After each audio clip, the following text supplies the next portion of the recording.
At the YMCA, we take pride in our clean and well-maintained facilities. But clean and well-maintained doesn't just happen.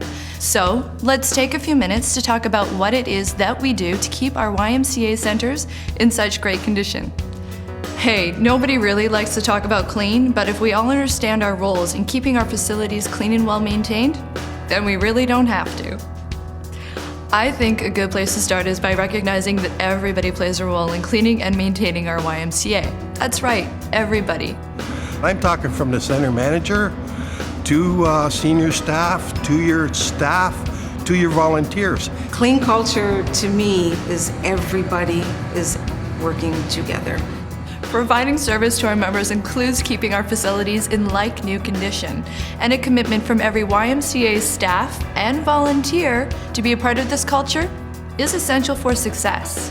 Having said that, what does clean culture really mean, and what are your responsibilities? People need to know what the expectation is in terms of what they're responsible to clean.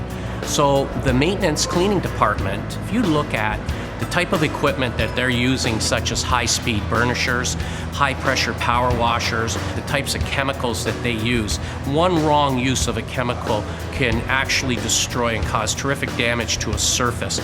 Training for folks outside of the housekeeping staff is as critical, although not as intense, because what we do is we limit the amount of products that a membership or a program person would use. So we try to make it as simple as possible because we're asking them to help us, so we don't want to make that hard. So training is key to keeping your staff safe and helping them get maximum performance from the equipment and the solutions they use day by day in our facilities. The rule of thumb really is, if there's something there that shouldn't be there, you would pick it up. You wouldn't just mark it down for someone else to go and do. You would do it if you were able to do it. If there's something on the floor, no hesitation in picking up a broom and sweeping it. It's not about calling housekeeping to come and do it. However, if there's something I am personally unaware of or my manager is unaware of, then we will contact maintenance and they will come and assist us. So as you can see, clean culture is more than a concept. It's a behavior. It starts with taking ownership in your why. Every YMCA is composed of various departments working together as a team, and each department is there to support the other to better serve our membership. Part of that support involves maintaining your facility and asking yourself, what can I do? Think of it this way. As a member of the Y team, you should feel empowered to make decisions to ensure members and guests have a positive YMCA experience every time, all the time. Problem solvers are free to contribute their best efforts, break rules, stop being practical, make mistakes, and have fun without penalty. Remember, the guidelines for member service are the SAM standards. So whether we handle it or we get someone else to handle it, we are managing our environment. So don't think of it as a list of to-dos, but rather as an awareness of what needs to be done. That's how we create service solutions. One of the worst jobs, it's one of my favorite to do, is pulling hair out of drains, right? Because you don't really think about it and there's like just one or two pieces and then all of a sudden you pull out and then there's even more. So it's really gross. It's truly not the best thing, but I know when my staff have really taken that detail, like they know it makes a difference when that's being done. So when is the Y clean? Well, it's always clean, and it's never clean. It depends on how you look at it. With all the activity that goes through a YMCA center every day, one thing is for sure. If we didn't clean, it wouldn't stay clean long.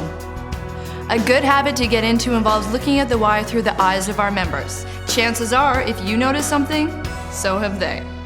So now you've made sure that the members' experience from the time they get out of their car into the facility is good. When they go up into the fitness area, everything is clean, but then they go into their locker and on the floor of the locker is a puddle of water.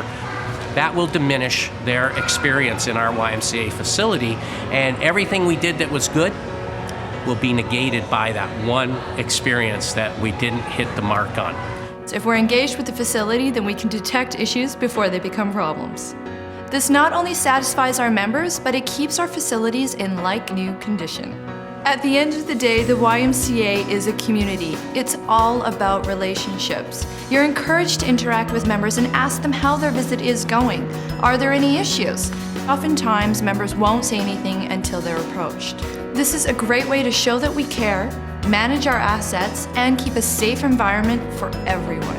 When you're in a clean culture and it's working, it is the reason that we come back. It is the reason that a lot of the members come back. Clean culture makes it child-friendly, so someone with allergies can come to the Y and the parent is not afraid to leave their child with us.